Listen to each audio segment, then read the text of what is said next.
Est-ce que tu peux te présenter rapidement et puis nous expliquer un petit peu ton parcours qui t'a amené dans le monde du podcasting? Alors, je m'appelle Jean-Pierre Fouqueux, dans tout ce qui est communication depuis presque la nuit des temps. J'aime bien dire quand même un dinosaure du web, hein, parce que quand j'ai commencé dans le web, c'était à la fin des années 90. En France, il n'y a pas grand monde, mais moi, j'ai toujours été dans tout ce qui était communication primée avant d'être dans celle de digital. Et pour moi, le podcasting, euh, s'est positionné comme un support qui m'intéressait par rapport à la vidéo, dans le sens où même si j'ai fait beaucoup de progrès, j'ai toujours du mal avec l'image que je reflète. Et dans le podcasting, on a cet avantage-là que c'est plus rapide pour transformer son message et pouvoir le mettre en ligne. Et c'est ce qui m'a tout de suite intéressé, et c'est pour ça que je suis venu au podcasting, parce que ça me paraît un média qui se fait facilement et qu'on peut consulter et écouter rapidement. Que une vidéo, on va être devant son téléphone, au pire, on va se mettre à lire si on n'a pas mis de son. Le podcasting, c'est plutôt quelque chose qui s'écoute dans la voiture, quand on est seul, ou alors avec le casque sur les oreilles pendant qu'on fait du sport, des choses comme ça. Donc j'aime bien ce média, ça fait longtemps que j'en fais. Et puis, c'est aussi en parlant avec toi, hein, Christophe, hein, que je suis venu au podcasting. Ça faisait longtemps que je disais, il faut qu'on fasse ça, parce que ça me permet de parler d'un sujet que je connais bien, hein, puisque notamment, c'est une partie de mon activité, une partie des formations que je donne. Et après, je prévois d'élargir à tout ce qui est print, c'est mon métier avant, avec d'autres conseils. Ça me permet d'élargir. Pour moi, c'est un média à part entière. C'est un média qu'on doit utiliser parce qu'il est simple. Il est à mi-chemin entre l'image et le texte fait dans un poste et la vidéo qui demande un petit peu plus de travail. Le podcasting se situe entre les deux. C'est un bon rapport qualité-temps intéressant pour passer un message. Euh, Question suivante. Comment tu choisis les thèmes que tu abordes dans tes épisodes de podcast? Alors, je me suis déjà, je m'aide beaucoup de l'intelligence artificielle. Je lui demande qu'il me donne des idées de sujets qui m'intéressent. Alors, sur les 30, je lui demande souvent 40, 50 sujets. Je fais déjà un premier tri entre ceux que j'ai envie de parler et ceux que j'ai envie d'aborder suffisamment longtemps. Et dans ces sujets-là, j'essaye de savoir si j'aurai suffisamment, moi, de, mat- de matière pour raconter ce que j'ai envie de raconter. Parce que, il y a entre ce qu'on a envie de raconter, ce qu'on doit apporter et ce qu'on doit laisser comme trace. Donc, c'est un deuxième test. Par exemple, si je devais faire un podcast de 8 minutes sur le planning de publication, ça risquerait d'être un peu longué. Donc, il faut que le sujet se prête à la longueur de mon podcast. Donc, ça élimine ou ça rajoute des sujets que moi, mes podcasts sont souvent entre 7 et 10 minutes selon le sujet. Je ne veux pas qu'ils fassent moins de 5 minutes. C'est trop court pour ma vision à moi. Et donc, tous ces sujets, je les travaille déjà dans le sujet, dans les points que je veux. Et je me fais chat GPT que je revois, que je révise et je relis et je retravaille à chaque fois. Et de toute façon, comme on travaille tous avec selon son humeur, que je trouve que le podcasting a au moins un avantage, c'est que euh, on peut improviser dans le podcast, chose qui est plus compliquée en vidéo.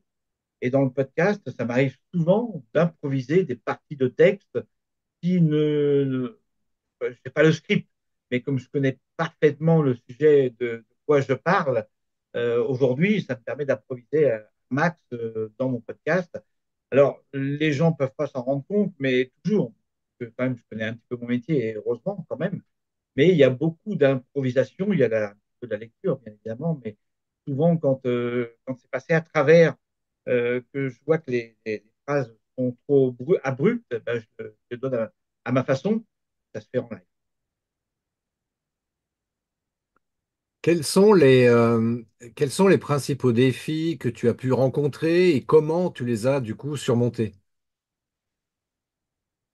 Alors, les premiers défis, c'est d'essayer de ne pas bégayer, fait ses premiers podcasts, hein, et ça, c'est pas le plus simple, hein, de se tromper dans un mot. Tous les jours, on se trompe dans des mots. Donc, ça veut dire qu'il faut essayer aussi de répéter, chose que j'aime pas, chose que je n'aime pas, c'est répéter. Moi, je préfère que ça soit d'un premier jet. C'est très, très rare quand j'enregistre une deuxième fois mon podcast. Je préfère le lire une ou deux fois pour m'habituer la bouche aux mots que je vais dire, plutôt que de le refaire une deuxième prise, de couper et ainsi de suite. Je préfère le faire d'un seul tenant. Ça, c'était un premier challenge et finalement, ça s'est très bien fait. Les deux premiers ont été plus compliqués, puis après ça se fait naturellement. Alors, tout le monde ne peut peut-être pas dire la même chose, mais pour moi, les deux premiers ont été plus compliqués et après, ça coupe de source quelque chose qui m'intéresse. Et je vais me servir de ce support-là pour aborder d'autres sujets sur des sujets qui sont personnels ou pour le sujet qu'on a en commun entre nous qui va apparaître bientôt. Pas mal d'idées là-dessus. Je trouve que c'est vraiment un support intéressant. Et je te remercie d'ailleurs, Christophe, d'avoir attiré mon attention sur ce support-là et de m'avoir poussé à essayer de le faire. C'est vraiment un support que m'intéresse. Par rapport au podcasting, tiens, comment tu vois quelles sont les évolutions possibles du podcasting à l'avenir? Alors pour moi déjà, là, le podcast, il y a un truc que je trouve un peu bête, c'est qu'il y a X endroits où mettre son podcast et que chacun choisit son podcast, alors que les vidéos, il y a une référence qui est arrivée, comment dire, avec le temps, c'est YouTube. Et YouTube s'est ouvert avec un canal spécial podcast. Et moi, j'ai décidé de plus mettre mes podcasts sur les différentes plateformes, de les mettre uniquement sur YouTube et de me démerder pour faire la promotion. Chose que je ne fais pas toujours très bien, mais j'en ai marre de partager sur toutes ces plateformes. Je préfère que ça reste sur une seule plateforme, YouTube, puisque ça me permettra d'avoir à côté les vidéos, les podcasts et ainsi de suite, d'avoir tout au même endroit plutôt que de partager les plateformes, de la copier sur celle-ci parce que alors, c'est bien que c'est la plupart des gens font comme ça, mais moi ça me dérange, je trouve ça dommage. Si les gens ont des habitudes, eh bien les gens sont connectés aujourd'hui régulièrement. YouTube est quand même la plateforme qui emporte le plus de courage, hein, puisque rien qu'avec la vidéo, c'est le premier moteur de recherche derrière Google. Donc, ça prouve son importance par rapport à toutes les autres plateformes. Eh bien, on a déjà de l'avance avec. Est-ce que tu donnerais, enfin, quel conseil tu pourrais donner aux gens qui veulent se lancer dans le podcast? Alors, moi, je dirais qu'il y a pas spécialement de conseils, mais que je vais reprendre les deux ou trois conseils que tu m'as donnés au début, c'est-à-dire de soigner le son. Pour le podcast, c'est le minimum. De se débrouiller pour que le son, à la base de l'enregistrement, soit le mieux fait si possible.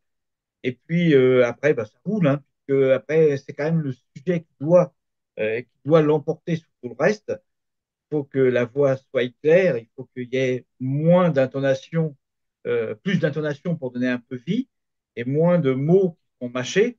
Mais je dirais simplement, il faut y aller. Il faut y aller. Le premier doit peut-être être moyen. Le deuxième, bah, il va être un peu mieux, et au bout du troisième, rouler. Ou alors c'est qu'on n'est pas, c'est trop tôt pour le podcast. Il faut continuer. Et moi, ce que j'ai remarqué aussi, c'est que je ne fais pas le podcast à l'unité, je fais par série de quatre. Et je mets en premier, dans mes enregistrements, je mets celui qui est le plus simple pour moi pour démarrer, pour me faire et la voix et la diction. Et ça fait que même si le premier est moyen, comme c'est le plus simple pour moi, il passe mieux. Et au quatrième, ça y est, je suis top. Donc, je fais des séries de quatre podcasts et je me rends compte que c'est ce qui me convient le mieux. Évidemment, ça me donne de l'avance de matière. Et c'est surtout que plutôt que de le faire un par un, où à chaque fois on doit commencer en disant il faut que j'y pense, là, mes quatre podcasts, ils sont à la suite.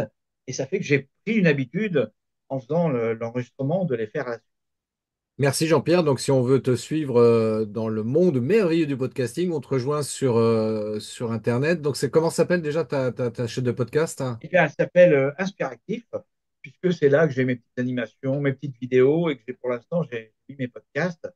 Je dois la modifier, cette chaîne, parce qu'il y a plein de choses que je peux rajouter, mais j'ai décidé que ça allait être mon support à terme, que j'ai mes 8 premiers épisodes de podcast dessus, puis les autres vont suivre, plutôt que de les mettre sur les plateformes.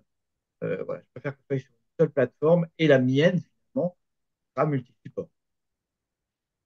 Super. Bah, écoute, merci beaucoup Jean-Pierre. Et puis, à très bientôt sur les chaînes de podcast.